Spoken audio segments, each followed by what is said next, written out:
We're here today with Manish Sapra, the Executive Director for the Behavioral Health Service Line at Northwell Health. Northwell Health, for those who don't know, is a health system based in Long Island, New York, with 5,200 beds, 17,000 providers across 20 hospitals and other care facilities. Manish, thank you so much for joining us today. Thank you. Thank you for having me. So let's talk about behavioral health. I know that there's a lot going on with behavioral health integration in primary care settings, schools, colleges, faith-based organizations, as well as integrating mental health care into other service lines. I know that's core to your strategy. I'd like to ask you to elaborate on that strategy, what's unique or interesting about it, and specifically what role data integration is playing in that effort. After all, this is Healthy Data Podcast. Sure. Yeah. First of all, thank you for your giving us an opportunity to talk about behavioral health and bringing the discussion about behavioral health into forefront. After the pandemic, we realized that, and even prior to that, there was a crisis brewing in behavioral health access to care, and being able to meet the demand, we just skyrocketed after the pandemic. We also understood a lot of healthcare disparities in many of our populations, where we're just not able to provide the culturally competent access to care and to provide them at a time when they need the most. So one way to address that is really meeting the patients where they are, where they feel comfortable seeing us. And so what we're doing at Northwell, we've been in this journey over the last several years of integrating behavioral health in our with physical health. So in primary care settings, we've set shop, embedded therapists in primary care practices, in our pediatric practices. We cover all of our pediatrics practices across the health system now, where we have embedded therapists, and they will provide immediate access to services as soon as any conditions are identified. So therapists are then supervised by psychiatrists, and we're able to provide recommendations to the pediatricians and the primary care doctors on how to provide services. We've taken this further to our schools. We have contracts with school districts, so we cover many school districts in Nassau County and Suffolk County, and now starting to go into Westchester in our New York geography, where we have immediate or same day or next day access available to child psychiatry services to students of these school districts. We cover more than 200,000 school students through that program. We have partnership with colleges to provide behavioral health services, especially in acute care services at Soccer Hillside. And recently, we went into uncharted territory of actually embedding therapists in our communities in faith-based organizations. So we embedded therapists in a church in Queens, one in Harlem, and at a mosque in Long Island. And we're learning, as we go to the communities, as to how we can use these services not only to provide care, but also build those bridges with these communities, right? We're working with trusted community leaders at these sites, and that is helping us reduce stigma, build trust in these communities to provide care. So that's a few things about our theme of integration.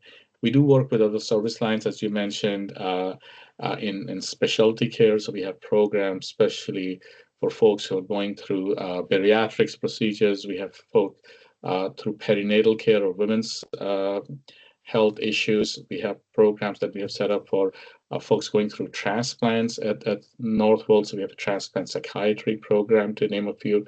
Psycho-oncology, which is providing behavioral health support for folks going through cancer care. So those are some other descriptions of integration of care. You mentioned how does it all work with integration of data, and which is like a really it's a bit of a struggle in behavioral health, because sometimes we're not allowed to share data because it's sensitive or it's considered behavioral health, though those restrictions are more on the substance use side.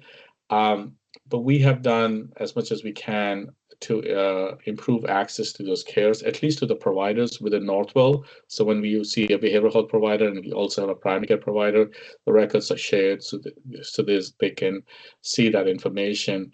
And then we link to our HIE so that data is available if folks have come into our hospitals or have had a behavioral health visit.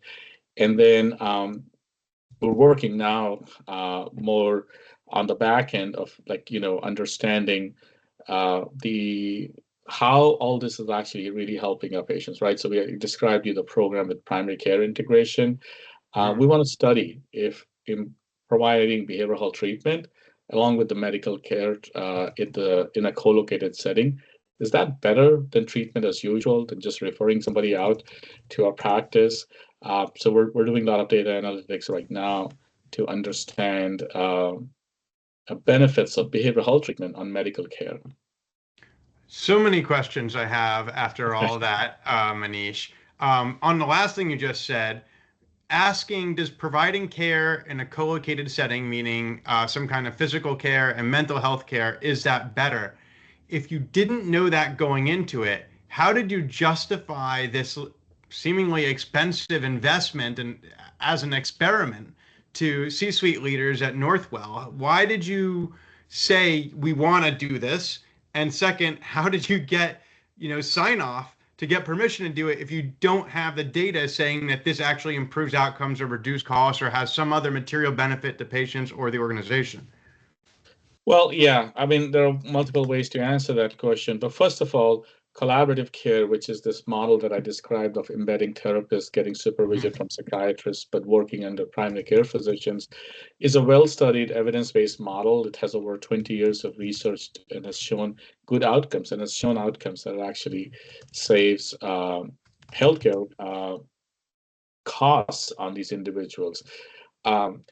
So there is that background of research. The second piece is we were supported by the system redesign project through the previous Medicaid waiver called the DISRIP within New York, which gave us seed funding to get many of these programs going. And I have to tell you, the program is just so popular amongst the primary care doctors and pediatricians that even though we barely break even at times, or sometimes we honestly do not on the revenue side, it is just so popular amongst our providers in primary care and pediatrician offices that is one thing they want to hold on to, and this will be the last thing for them to give it up. So on Healthy Data Podcast, we often like to be very concrete to provide the most material benefit to listeners across the United States. You mentioned that you integrate behavioral health care with a variety of specialty care service lines: bariatrics, women's health, transplants, oncology. Let's just, for the sake of getting concrete, look at women's health. There's a woman, Jane. Jane lives in Long Island. She gave birth 3 months ago and now has postpartum depression. That's a behavioral health condition. Um, Please walk us through not only what Jane's experience of care is in terms of accessing mental health care while also doing well baby checkups or doing her own OBGYN appointments, but also how is the data being integrated? Because clearly postpartum depression has an impact on the baby's well-being and needs to be viewed by the pediatrician caring for the infant, but also in EHR, but also needs to be viewed by the obstetrician gynecologist caring for Jane, who has a depression and needs to be aware that she is being treated for this, and that's going to have an effect on blood pressure, other kind of comorbidities. So please, the patient's journey and also the data's journey for Jane. Sure. And by the way, great question. So Jane, if she came to a visit at a provider at Northwell, or even if she brought her 3-month-old to a pediatric office, right, she'll get a screening instrument for depression, and for postpartum depression specifically.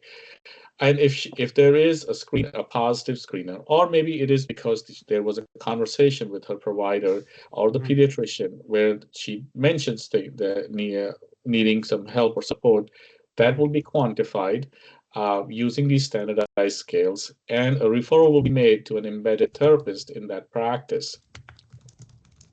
the therapist can do a few things. They can, well, first of all, they'll do an assessment, right? They're licensed mental health providers as to what the situation is. And based on what the situation is, they can do a few things. They can provide care coordination to a provider in the community or within Northwell Behavioral Health Services. They can actually provide treatment. They can do time limited 8 to 10 therapy sessions right there with the patient on a frequent basis. They can refer the patient to a perinatal psychiatry program, which is a specialized a program if the condition is such that it requires to be seen by a reproductive psychiatrist. They can be seen by that individual, or they can just be seen by a general psychiatrist who may have interest in women's behavioral health or expertise in that area. Mm-hmm. Uh, at times, they can also recommend, after discussing it with psychiatrists, medications that a OBGYN or can prescribe to the patient if that is the person who's holding the care of that patient Mm-hmm. during that time. So that's sort of the patient journey.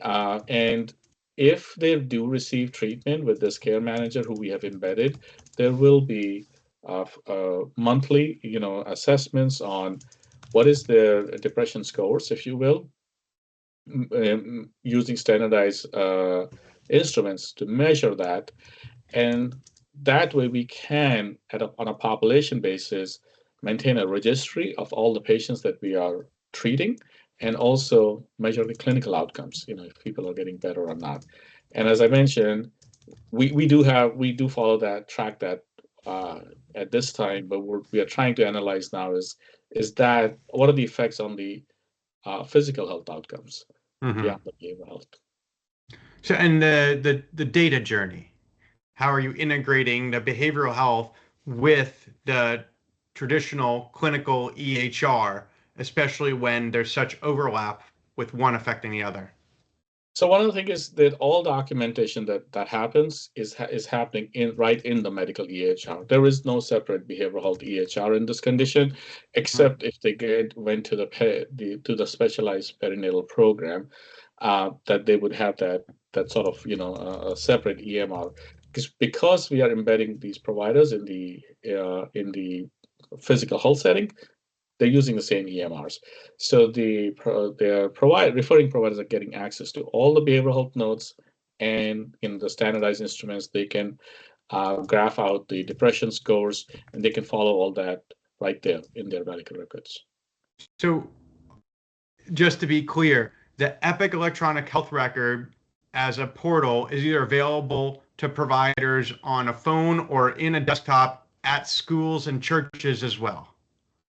Well, we're not yet on Epic, but we will soon be. Right. It's going to be a journey over the Allscripts. next 2 years. Yes, but the Allscripts program is available to all the providers who are coming in the medical settings, also in the school and colleges program.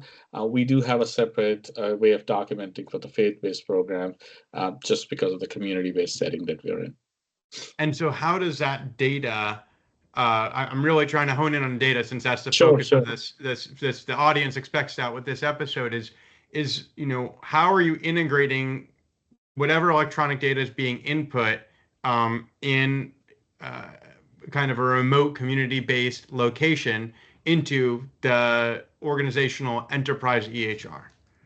Yeah, so it is not different, right? It is in the organizational Okay, EHR. got it. It is not a separate behavioral health EMR. So anything that's getting integrated is getting integrated there. And we're running dashboards on depression screening across the system. We have a initiative to do depression screening, not just in OBGYN practices, but across all our specialties, whether you Mm-hmm. went to a dental visit, to your rheumatologist or a dermatologist, they're also screening you for depression. And all that is being monitored for all the service lines across the system in data that sits with just the general medical EMR. And so, what are some of the obstacles to providing care in these settings? If one of our listeners says, "Hey, I'm in Minnesota and I would love this program to begin to be rolled out at my organization," what are some of the challenges that I need to be aware of going into trying to set up this kind of program?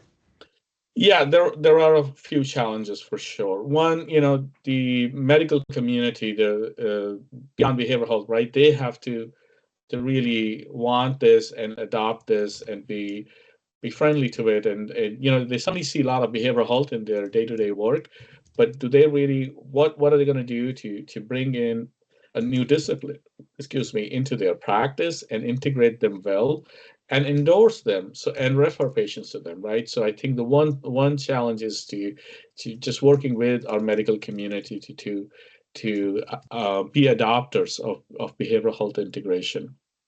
The second challenge is, which is, I think, is much better now than it used to be when we started in this journey 15, 20 years ago, just having behavioral health providers who worked in that settings. It used to be we had our therapy offices on our couches and do not disturb signs on the door when we were in a therapy session. You cannot Hmm. work like that in a medical setting where you're where Hmm. the primary care physician or begins to knock on your door and introduce a patient uh, to you right then at that time, right? So having behavioral health providers who want to work in medical settings and do time limited treatment, do a lot of care coordination. I think we have done a lot in developing that workforce. I think many of these EMR related integration over the years has much better now, but that is certainly a thing to make sure that the electronic medical records are integrated and are part of that. And I find the big one is the financial reimbursement, right? That always lacks all the innovation that we do in the medical community. So, we just need reimbursement models that do reimburse well for non-reimbursable activities of care coordination, of reaching out to patients and helping them through these behavioral health journeys. And I think that's certainly a lagging I, area.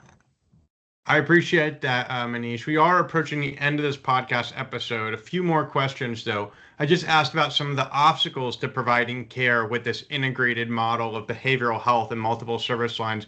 I like to ask the converse, which is what are the benefits? And you already spoke improved outcomes, reduced costs, but why, more specifically, why is there such high engagement among patients? Why do the patients love this integration of behavioral health and traditional physical clinical care? And why do providers love it? Why would a primary care provider love this delivery model? Why would a patient love it? So I think the patients like it because it is done in a medical setting, it's destigmatized, and it also meets the patient where they are, right? So they don't have to like now be labeled as a behavioral health patient, mental health patient, and go to a separate clinic. They're getting the treatment in a very destigmatized medical setting. There's great communication between their medical provider and the behavioral health provider, which benefits the patient. But it's a good segue into why the providers like it. They are not sending these patients into some behavioral black hole out there where they will never hear back from the psychiatrist or a therapist as to how that treatment is progressing. Everything that is being done, every visit is documented right there with their own notes, and they can see the progress of the patient. They like it that they can do curbsides with actual experts like psychiatrists when things get tough.